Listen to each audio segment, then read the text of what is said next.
Hello, everybody, everywhere. I hope you're having a good day, evening, night, whenever you're listening to this podcast. My name is Ian Kayanja. I'm your host here on theverticaljump.org, and this is my podcast, Avert, where I can give it to you straight. You can find this podcast on Spreaker, Apple Podcasts, Spotify, SoundCloud, YouTube, and really everywhere else that you get your podcasts from.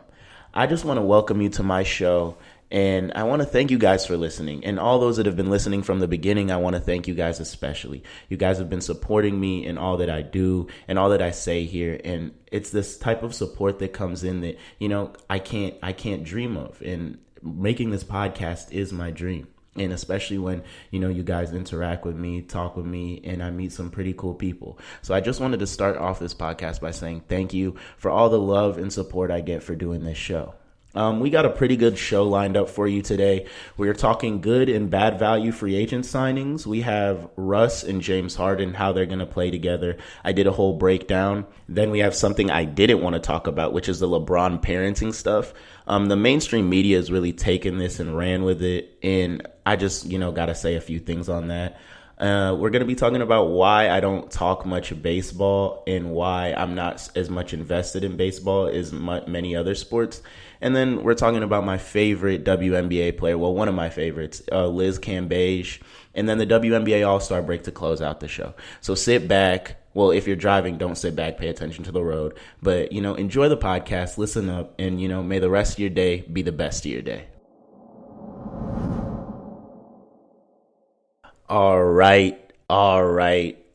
Let's get into it. So with the NBA free agency season coming to a complete stop and really all the big signings have been out of the way for a while now, I compiled a list of some best value and then some bad value free agent signings. And mainly the criteria to be on this list are if you're a player that has a potential to outperform your salary that you just signed with, because if you want to win a championship in the NBA, the name of the game is having players that are competing and performing at a level that is severely better than the salary that you're paying them for. Think about why the Warriors were able to become so dominant. It's because Steph Curry was outperforming the salary that he was given, and in doing so, that created an opportunity for them to get Kevin Durant in the summer of 2016. And so a lot of these players on this list have the potential to outperform their contract value in terms of their on-court production value. The first on this list, I have JJ Redick. He signed to a 2-year, $26 million deal. Now, why do I have him as the best value signing? Is because he fills what the Pelicans need. The Pelicans, with a team centered around Drew Holiday and Zion Williamson, are in definite need of floor spacers. JJ Redick offers that. He's one of the best in the league. And it's because of this, he's going to get a lot of open looks when Zion's going to collapse the defense driving in, and Drew Holiday is going to be able to create a shot off the dribble. And JJ Redick's going to be able to come off of these down screens, these handoff actions, and just do what he did a lot in Philadelphia. We saw JJ Redick compete well in Philadelphia as well as perform well in Philadelphia because the young superstar players were able to create spaces for him when he was moving off the ball. JJ Redick is one of the best off-ball movers in the NBA, and I definitely think that he was a great value free agent signing. The second on this list, Jonas Valanciunas. Now, hear me out. He signed to a 3-year, $45 million deal with the Memphis Grizzlies. And people may be saying, well, what does Jonas Valanciunas add to the Grizzlies that they had to pay him $45 million? And I like to say that he's kind of the perfect front court pairing for the young big man, Triple J, Jaren Jackson Jr. He's a locker room anchor for them, as well as in his games with the Grizzlies after he got traded last year. He averaged 19.9 points per game and 10 rebounds. He's kind of that interior guy that can hit some outside jump shots. He has a decent mid-range game, and he actually started shooting the three a lot more when he got to Memphis. And so with Triple J being the preliminary big that they want to build around, and they just drafted Ja to fit around Triple J, Jonas kind of offsets their skill sets perfectly. And so in the front court, you can see that they're a really great combination. And for a 3-year, $45 million deal, it's low risk, high reward. The third on this list of best value free agent signings is DeMarcus Cousins. Now, I get it. He did not look great in the finals. He looked slow. It looked like he could have jumped over a piece of paper. But the Lakers got him on a 1-year, $3.5 million deal. Now, if the premise of the best value free agent signings is that you can outperform your contract, DeMarcus Cousins is in a position where he can really outperform his contract. The Achilles injury is known to take 2 years before you feel back to 100% of who you were before that injury. And it was still a walking double-double when he played. He may have looked a step slow, but the Lakers aren't going to need him to go out there and play 40 minutes a game like he was on the Pelicans. They're not going to be force feeding him the ball in spots like on the Warriors, trying to get him in the groove. No, this is an offseason where DeMarcus Cousins isn't going to be recovering from something. This is an offseason where DeMarcus Cousins is going to be able to work on his game and kind of get back to some semblance of what he used to be. And at 1 year, $3.5 million, this is what the definition of a low risk, high reward. Because at that 1 year, $3.5 million, you can get DeMarcus Cousins, who in the finals was still a double-double. He just looked slow. Or you can get the DeMarcus Cousins that was an all-star. Or you can land somewhere in the middle. And at $3.5 million for 1 year, somewhere in the middle is just fine with me. So he takes a number 3 spot on my best value free agents list. My fourth guy on this best value free agents list is Rodney Hood. Now, hear me out. I get it. Rodney Hood, he's been injured a lot. He's been inconsistent on the Cavs. He completely disappeared. He didn't want to go into the game when he played for the Cavs. But at 2 years, $16 million, especially with the way that he played in the postseason, that's a great deal for the Blazers. The Blazers were in serious need of some wing scoring. They have Dame and CJ, but they've never really had that wing scorer that they can go to and he can create his own shot. That's what Rodney Hood is. He's a big guard who can play the 3 because he's 6'7", and he can create his own shot. He can go off the bounce. He can spot up and shoot. He's a do-it-all type of scorer. And we saw that manifest in the second round of the playoffs, where in that triple overtime game against the Nuggets, he came in late and was the only one that had some semblance of energy. He averaged 16 points a game in that series, and at 2 years, $16 million, it's a short-term deal, and that's the thing in the NBA. Everybody has cap space. You just can't be tricked into inking long-term deals to players that don't deserve that fourth or fifth year. It's a short-term deal for 2 years, and at the end of the day, Rodney Hood has a good opportunity to outperform this contract, especially in that Blazers system where they're going to need his wing scoring. So that's number 4 on the list. Number 5 on the list is Mike Scott. Mike Scott is exactly what you want when you're building an NBA team. A 4 that can hit outside jump shots at a high rate. And the Sixers got him for 2 years, $9.8 million, which ultimately to me is a really great value deal, because if you look at what teams are clamoring for and looking for in the NBA today, it's a big that can hit outside jump shots and can at least defend his position. Mike Scott can do that. And at 2 years, $9.8 million, that's really under his market value. He's going to be able to pull defenses away. And for a Sixers team that's in desperate need of shooting, he's going to give Embiid much needed space. I hope that Brett Brown can figure out how to utilize him right and really have Embiid post up until he's doubled so that, Mike Scott's forced to get these open looks, because what are they going to do? Keep getting killed by Embiid? And this will also push Embiid to post up more. I hate when Embiid stands at the three-point line. And what kills me is I see defenders fall for his shot fake every time when Embiid can't shoot. He doesn't make a lot of outside jump shots. And so Mike Scott gives the Sixers exactly what they need. They need shooting because they lost Jimmy Butler. And it's a great value free agent signing. He takes the number 5 spot. The number 6 spot in my great value free agent signing list goes to one Kelly Oubre Jr., another short-term deal, 2 years, $30 million. But you're going to ask me, why do you give Kelly Oubre a great value free agent signing? And this is because if you watched how the Suns played before and after they got Kelly Oubre, they were a different team. When Trevor Ariza was traded to Washington and Kelly Oubre came to Phoenix, the Suns' defense ticked up a bit, and they actually went 5-5 in that stretch after they got Kelly Oubre. Granted, we know the wheels fell off the Suns after that, but nonetheless, he's a big wing. He can knock down jump shots. He's young. It's a short-term deal, as well as they traded TJ Warren, who was a go-to scorer for them. So he will see an uptick in minutes. And for 2 years, $30 million, 2 years down the line, you can just punt that cap space and go after Giannis, as it seems that everybody's trying to do. And then my last number 7 spot best value free agent signing is Patrick Beverley at 3 years, $40 million. And this one's pretty simple to me and self-explanatory.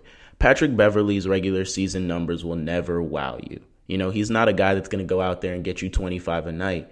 but it's what Draymond Green said in the playoffs. There's 82 game players and there's 16 game players. And Patrick Beverley's a 16 game player. He's the type of guard you want in a postseason series who can annoy the other team's best player, get up into them, and he makes that Clippers defense even more elite. That's the scary aspect about it. When you think of Kawhi Leonard, Paul George, and then your guard is being checked by Patrick Beverley, one of the best guard perimeter defenders in the league, that's scary. And for 3 years, $40 million, again, it's not a super long deal. And if you look at it in the grand scheme of things, it's not a lot of money for what he brings to your team in postseason play. And so that's a good side of free agency. Now it's time to talk about the adverse or the bad side and the bad value signings. And the person that takes the number one spot for me is DeAndre Jordan. I understand that you wanted to get Kevin Durant, and in trying to get Kevin Durant, you had to get Kevin Durant's guy. But for 4 years, $40 million for a center that's a statue on defense, he's not as athletic as he used to be. And the worst part about it all, the Nets have a younger, better center who's being paid less because he's still on his rookie deal. And so it makes me think, what are you doing? You got DeAndre Jordan to do the same exact thing that Jared Allen is doing. And except Jared Allen does it better and he's cheaper. And if we're going on the premise of what I started this list as, to win a championship, you have to have guys that outperform their current value of their contracts. The Nets just went in the completely opposite direction. Kevin Durant's not going to play this season. So basically, you got DeAndre Jordan for 4 years to be a statue. And by the end of this year, by the end of these 4 years, he's going to be even more washed up than when he first started. So all in all, I don't get what the Nets were doing there. They had a great offseason despite two things for me. Trading D'Angelo Russell when they didn't necessarily have to, and then signing DeAndre Jordan because they felt that, it's Kevin Durant's guy and Kevin Durant wants to play with his friends. Interesting. The number 2 spot, Nikola Vucevic, the center for the Orlando Magic. They signed him to a 4-year, $100 million deal. And the reason I think this is a bad value free agent signing is how much better does Vucevic make the Magic? If anything, he just clogs their young front court with guys like Mo Bamba and Jonathan Simmons. All these guys, you sign Vucevic to this long extension, 4 years, $100 million, and you nearly max him out for a guy that's going to make you exactly what you were this year, an 8th seed, first round out in the playoffs. He doesn't make you a contender. And to me, he isn't better than other guys that just put up big numbers on bad teams. The Magic were really good after the All-Star break, but Vucevic isn't the type of player that you can build a championship caliber team around. And we saw him in the playoffs. He shrunk in the biggest moments for them. Granted, they won game 1 against the Raptors, but then look what happened. Some games were in that series weren't even competitive. And I just don't know how much better Vucevic will make the Magic, especially in this long-term deal when they have other young bigs waiting to get more minutes and develop. So that's my number 2 pick for bad value free agent signings. My number 3 pick is Ricky Rubio for 3 years, $51 million. Again, how much better does Ricky Rubio make the Suns? I'll sit here and wait until you think of how much better he's going to make them, because if he makes them 3 wins better, congratulations. They have now won 22 games. And Ricky Rubio, he's a good point guard. He's a good defensive point guard and a good passer. And, we've been clamoring for Devin Booker to actually have a point guard to play with so long in his career. But I just don't think that point guard is Ricky Rubio. The Suns created this cap space, and many thought they were going to go after D'Angelo Russell. Heck, I even thought they were going to go after D'Angelo Russell. But after the Nets sign and trade D'Angelo Russell to the Warriors, they choose to use this cap space on Ricky Rubio, a guy that is going to be a good passer and a good defender, but does he make you any much closer to being a title contender? No, not at all. And will he outperform the value of this deal? No, I think he'll perform right to the value of this deal. Because as you know, in free agency, a lot of these guys do perform to the value of their deal. And, they usually get what their market value is. But to win a championship, yet again, I got to drive this home. You have to have players that outperform the current value of their deal on the court. And so that's why Ricky Rubio takes the number 3 spot. He will not make the Suns much better. He's not a point guard that takes them from basement dweller to now playoff contender, let alone championship contender. The Suns are a long ways away from that. And we already know that Devin Booker's numbers don't necessarily directly correlate to wins. So that's why Ricky Rubio takes the number 3 spot. Number 4, I know I might get some hate for this, but I honestly feel that Al Horford with the Philadelphia 76ers for 4 years, 109 is not a good deal. Now, why? I can see why some people think it is a good deal. Al Horford gives insurance to the front court where Joel Embiid might get hurt. You never know how many games he's going to play. But there's also too many questions for me with Horford. He's going to be a lot older when this deal's expiring. And for 4 years, 109, how well or how good will he be playing in that 4th year of that deal? The Sixers went all in on what they have now. They gave Ben Simmons that extension. Embiid has his money. They now got Horford to shore up the front court for Embiid's injury struggles. But I just think still, yet again, all it takes is Embiid missing 1 or 2 games, and then the Sixers are in the same position they were with the Raptors this year. And so does this deal make the Sixers an outright favorite in the East? I don't know, maybe, but how good is this deal going to be 3 years down the line when Horford's in his last year of the contract and he's like 37, 38? I just don't like it in terms of future aspects of the deal. So he takes a number 4 spot in bad value free agent signings. The number 5th spot is owned by the youngster Jamal Murray for 5 years, $170 million with Denver. It's hard for me to invest $170 million in a guy that you're not sure what you're going to get from him game to game. And we saw in the postseason when Jamal Murray played great, this Denver team looked great. And I get Jokic is a superstar, but Jamal Murray's that guy on the team that if he's making shots, you know they're going to win. It's just sometimes he does not make enough shots. And Jokic can put up a triple-double and they'll still lose. He's just that guy on the team. When he's making shots, you know that they have a chance at winning. And for 5 years, $170 million, you're really banking on him developing his game and continuing to work at the player that he is, him becoming a better defender, because currently he's almost a 0 on defense. Is he the second pillar? Is he Jokic's number 2 to take this Denver team to the promised land and have them win a championship? I'm not sure about that. I haven't seen enough, and I just don't get why Denver had to rush and offer this max extension for a guy that you're not sure whether he's going to give you 30 or he's going to give you 10. So he takes a number 5 spot. The number 6 spot in bad value free agent signings is the one and only Jimmy Butler. The Miami Heat signed him for 4 years, $142. And the reason it's a bad value free agent signing, it's kind of similar to the Ricky Rubio effect. This Jimmy Butler signing for the Miami Heat puts them in the most precarious spot in the NBA. They don't have a second star to pair with Jimmy Butler, and Jimmy Butler doesn't make you an automatic title contender. He's not LeBron. So where does signing Jimmy Butler put you as a franchise? It puts you in the worst spot to be as a franchise. You're not good enough to win a championship, but you're never going to be bad enough to get a top pick. So you're just mired in mediocrity for the next 4 years. You're going to see Jimmy Butler have a lot of clutch moments, a lot of big games, and a lot of first-round matchups. But you're never going to see the second round or even the conference finals, especially with Jimmy Butler as your only guy. So I think it's a bad value free agent signing because Jimmy Butler won't outperform this contract. He won't go out there and average 38 and 8. He'll be a really good player. He'll be a great defender. He'll be an all-star, and the Miami Heat will lose in the first round year after year after year. I get it. The East is wide open, and a lot of people think that you get a second star in the East and everything is all sunshine and gravy and smooth sailing. But those dudes up in Milwaukee with Giannis and Chris Middleton and Brook Lopez, they're going to run the East. They didn't have many bad value free agent signings at all. They just gave guys what they deserve and what they know guys can perform up to. The Miami Heat, on the other hand, they're always in a rush to get a star. They always want somebody to be the main character in Wade County, Miami. And Jimmy Butler saw the way Dwayne Wade went out and apparently wanted to be like that.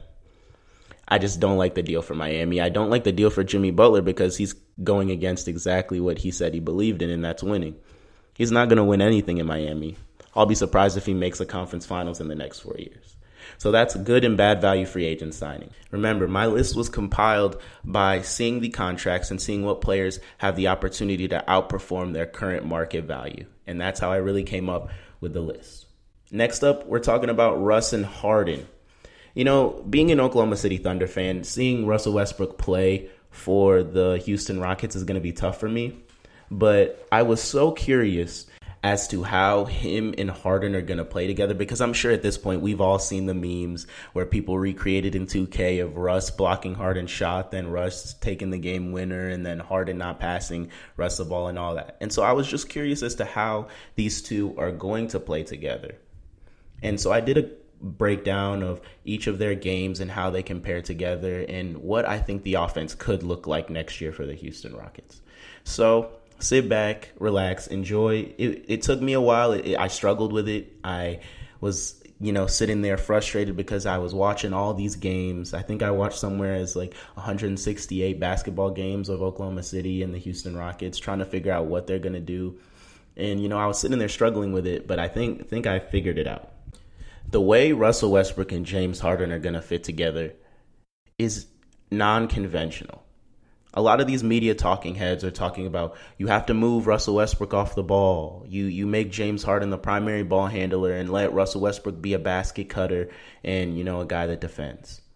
And I'm saying that's completely wrong.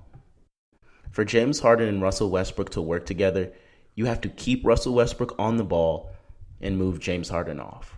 Now, I know what you're saying. You're like, well, James Harden just had a historic year. He was putting up numbers that only Wilt and Kareem ever put up in their career. And I hear you. But moving Russell Westbrook off the ball is going to limit Russell Westbrook's value for the Houston Rockets. So for this offense to succeed, what they're going to need to do is to play at a pace that is a historic pace. They have to be one of the fastest teams in NBA history. And they have the tools to do so. Russell Westbrook is a transcendent athlete. He's been said in game against De'Aaron Fox, I'm fast.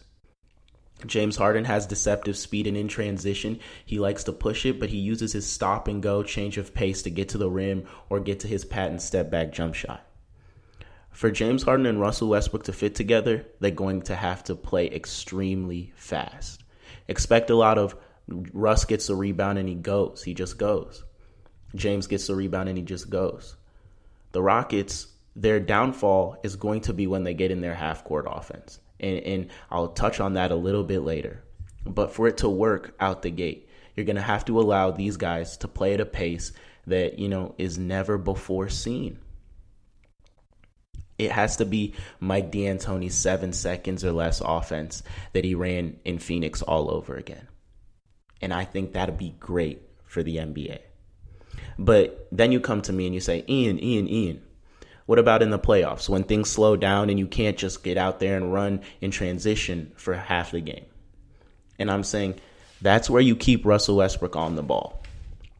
You keep Russell Westbrook on the ball because his value to the game is as a playmaker. Russell Westbrook can't be moved off the ball because he shoots 29% on catch and shoot threes. Off the bounce and getting to his patent mid-range jump shot, he only shoots 35%. When he attacks the rim, he makes around 60% of his layups, but he's still prone to attacking into heavy defended sets. He's still prone to crashing into big men and throwing layups hard off the backboard. We saw that in that Portland series in the playoffs this year. Russell Westbrook's value in the half-court offense is as a primary playmaker. Think of what Rajon Rondo was for the Celtics team that won a championship in 2008. A guy that can set up his teammates, feed them in their spots, and then when the big moment calls, he can still give you 20 to 30 points a night. But moving Russell Westbrook off the ball will be so detrimental to his game because he can't catch and shoot.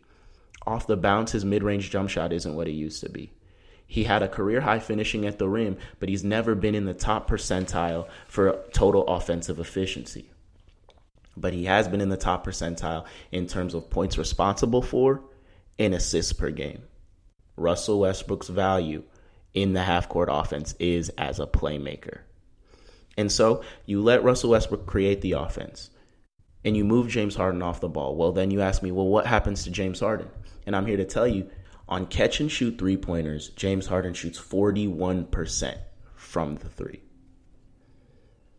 That's prolific. We all know James Harden is a great shooter, but we also know that he's a great shooter off the bounce. But we didn't know that on around 2 attempts per game, James Harden shoots 41% on catch and shoot. And this will allow Harden to then be a great floor spacer for Russell Westbrook. No longer is Russell Westbrook going to be driving into 4 people because teams can pack the paint on him, but he can drive and kick out to actual shooters. Eric Gordon, James Harden, guys like that, PJ Tucker in the corner. And in doing so, this will liberate James Harden's game. He no longer has to feel that he has to shoulder everything on offense. He can attack off the bounce. He can attack off the catch.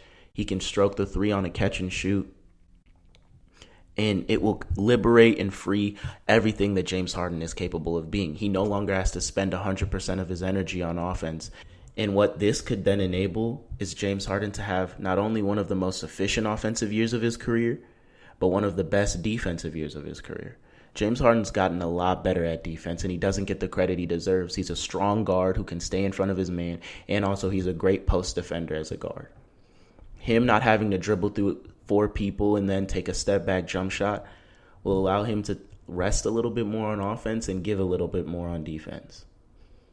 And in doing so, you could see an improvement in the Rockets' defense, because when Russell Westbrook applies himself on the defensive end, he can be one of the best defensive guards in the league. So keep Russell Westbrook on the ball, move James Harden off the ball, allow James Harden to catch off the bounce and off the catch. And in doing so, you improve not only the Rockets' defense, but you improve efficiency from James Harden and Russell Westbrook. Russell Westbrook's going to have a lot more driving lanes, a lot more space to create for others, as well as allowing him to be the primary playmaker in that Rockets offense can lead to an offense that is playing at a pace that a lot of teams can't keep up with. Think about some of the contenders that we have in the league right now. The Clippers, the Lakers are a bit older. It's going to be tough for them to keep up with that pace. The Clippers have Paul George and Kawhi Leonard. Both are extremely heavy ISO players, and when moving at a pace like that, it's going to be hard to ask them to be still the two-way players when they have to get back every single time and they're getting the ball out of the net every single time. You have the Utah Jazz, who are known for their more defensive style, slower pace.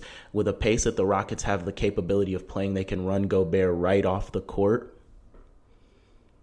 You have the Milwaukee Bucks, who in this equation, it's kind of a toss-up because it all goes as Giannis goes. But that's besides the point.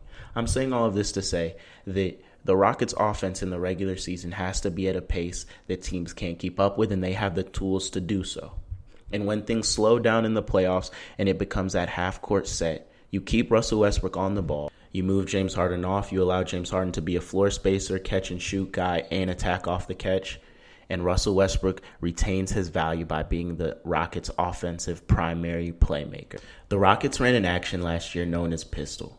It's basically a handoff screen action that turns into a one-on-one for the primary ball handler, where that one-on-one pick and roll, the big man comes up, sets a screen, and then that primary ball handler can attack off the bounce or hit the big. Russell Westbrook can feast off of an action like this. Oklahoma City ran variations of it during their season last year, and Russell Westbrook was able to get to the paint, attack, make layups, assist for Steven Adams. Steven Adams was a great lob man in that scenario, and Russell Westbrook fits seemingly into actions like this. He can do what Chris Paul did, except Russell Westbrook's a bit bigger and a bit more athletic at this point in their careers. So again, Russell Westbrook fits seamlessly into being a primary ball handler for this Rockets offense. And with that being said, I think that this Rockets offense and this Russell Westbrook and James Harden and Clint Capella pairing has a potential to be dangerous, completely dangerous. Why is that? I think Clint Capella could have a career year because Russell Westbrook is one of the best passers in the league. And we saw Steven Adams' numbers when he was used strictly as a role man, where he was averaging 18 and 10. And Russell Westbrook is known to force feed his bigs almost. And so Russell Westbrook in this scenario, with a whole bunch of screens from Clint Capella and with shooters to space the floor, he'll be able to sling passes better than he could in Oklahoma City. James Harden will have a career year as well if he is willing to be moved off the ball and be a catch-and-shoot guy and be an attack-off-the-catch guy. Because as great as James Harden is, an uptick in his efficiency can make him a 16-game player over an 82-game player. because James Harden is often burnt out by the playoffs. He's had to shoulder everything for Houston, and then teams can key in on him and send 4 or 5 bodies his way. But with Russell Westbrook, their teams can't do that anymore. They have shooters surrounding James and Russ. James will get way more open looks than he did before. And if Mike D'Antoni is willing to go back to his uptick, high-pace offense, I would not want to see this Rockets team in a 7-game series. So that's what I have on how Russell Westbrook and James Harden are going to fit together. I think it's going to be special. Some people don't think it's going to be special. If things go as planned, I think they have a better chance at winning a championship than if they would have just ran it back with Chris Paul again. It should be interesting. Next up, we have this LeBron stuff that's been going on. And this isn't a long segment, and I don't think it will be a long segment. I just want to say the fact that mainstream media has the audacity to meddle in how LeBron James parents his sons and kids is wrong. And the fact that we are criticizing an athlete for showing support at his son's basketball game is wrong. Because I'm sure LeBron isn't the first dad to ever hop in their son's layup lines. He's just the first Hall of Fame NBA player to do it. And it's LeBron James. It's the best basketball player ever.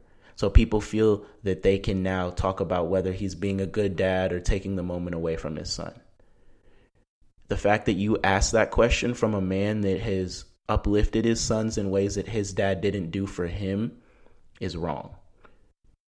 The fact that you feel that he is going into these AAU games for Bronny saying, how can I make this about me, is wrong. Because think about how many dads never went to their sons' basketball games, football games, soccer games, hockey games. And LeBron is being exactly what he wished he had growing up. So all I want to say on this is stop talking about how LeBron's parenting. Stop talking about it until you win 3 NBA championships, you start a private school for impoverished kids in your old community, you start an AAU team for your son and fund it completely, until you make a movie, until you take on the burden of playing basketball in LA, until you do all those things while still keeping your marriage intact, while keeping your family close, while being the dad you never had. Until you do all those things, I do not want to hear about you saying, oh, LeBron's being a bad parent because he dunked in his son's layup lines. No, you're just looking for something to talk about. Leave him alone. Let him live his life. He fulfills his obligations by playing basketball half the year, and let him parent how he wants to parent because he's not doing a damn thing wrong. I just had to get that off my chest. I'm sorry. It's just been making me so frustrated. Next up, I have a question that I get is why I don't talk about baseball. And let me break this down for you. I don't talk about baseball because it's too conservative. Now, I'm not talking on a political spectrum. I'm not talking about, right or left, liberal or moderate, whatever. I'm talking about in its functionality as a sport. I pay attention to playoff baseball. Playoff baseball is exciting and it's fun to watch because every game matters. But if you're asking me to watch a regular season baseball game when they play 100 some a year, I'm good. A lot of the people that are super into baseball are extremely conservative in terms of rule changes, stats. They obsess over historic numbers and they're afraid to add new stats in because, they don't have any historical reference. Baseball is the only sport I know that is self-obsessed with itself and its own past. And in doing so, it kind of shuts the door to prospective fans. So yes, I care about the Cleveland Indians. They're my favorite team when it comes to baseball. But I wouldn't consider myself a diehard baseball fan for the sole fact it's extremely conservative and they don't want to be nuanced. They struggle being nuanced. It's that everybody else makes changes to the sport, then baseball comes in 5 years later talking about, did I miss something? Yes, of course you missed something, baseball. Until baseball is able to be more liberal, more loose in terms of team building and understanding how things work in a newer, more adverse and more nuanced society, it's going to be hard for them to gain traction in terms of fans and support.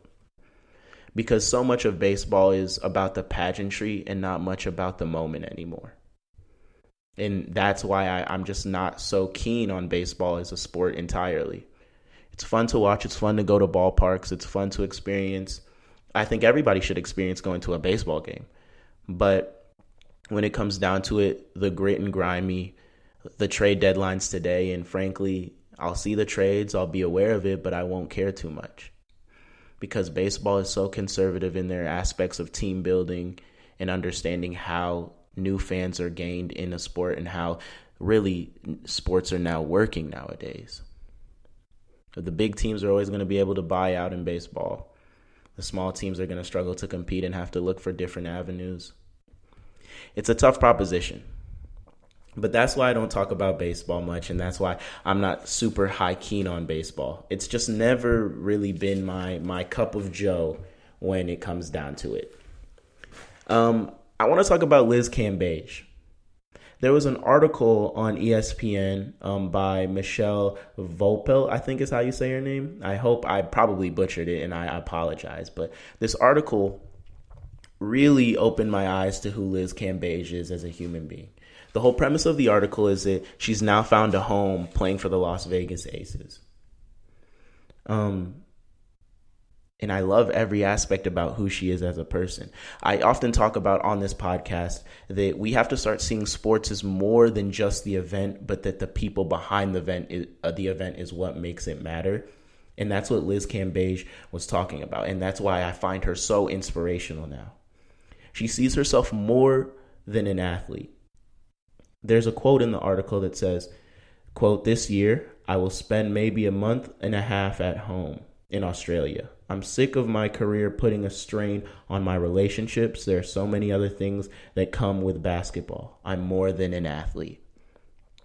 And that reigns so supreme in my heart. Is that, we glorify these athletes, we uplift them on pedestals, but we also forget that they're human at the end of the day. They struggle and they go through things the same way we do. They put their pants on the same way we do.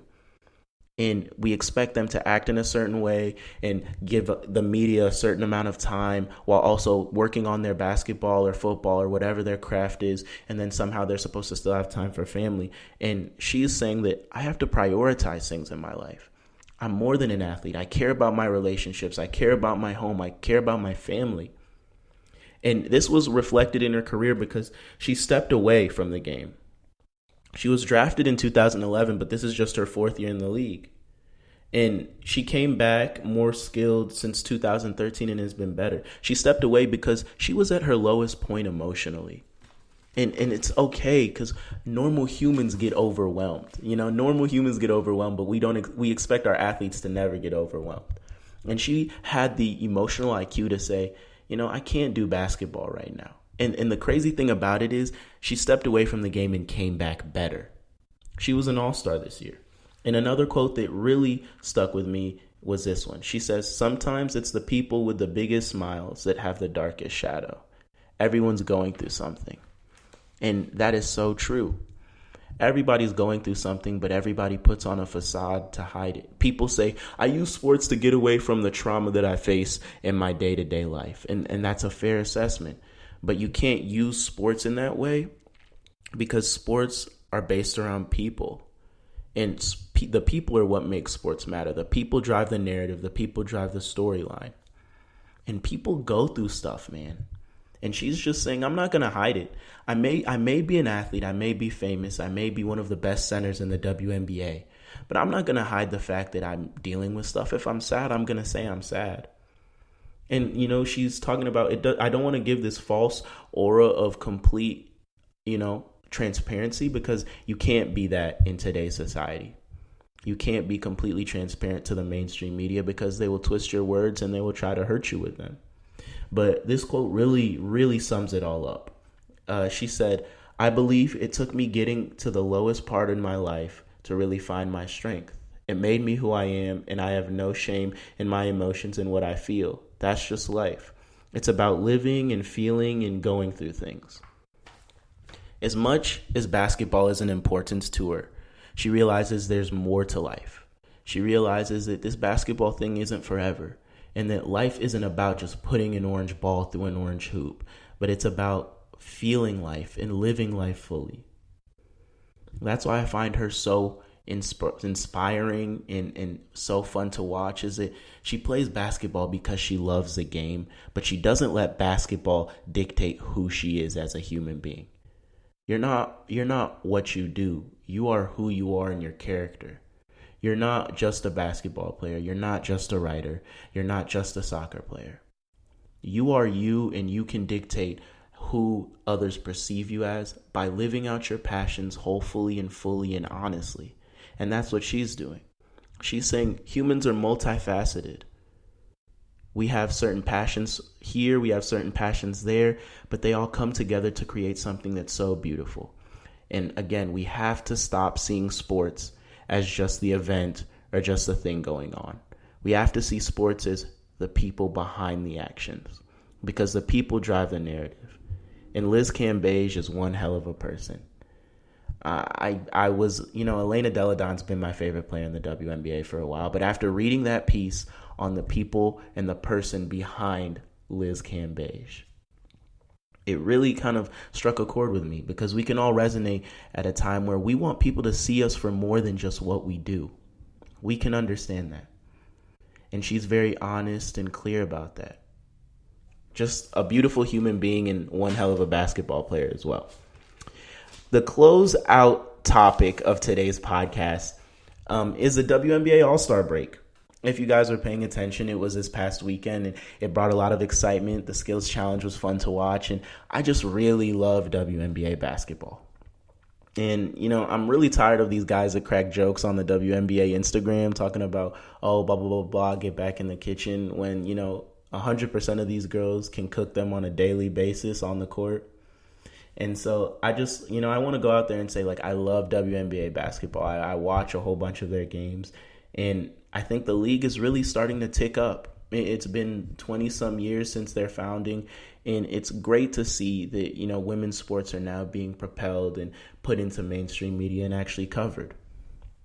But the main thing I wanted to talk about from the All-Star game was Erica Wheeler. The story of Erica Wheeler is this.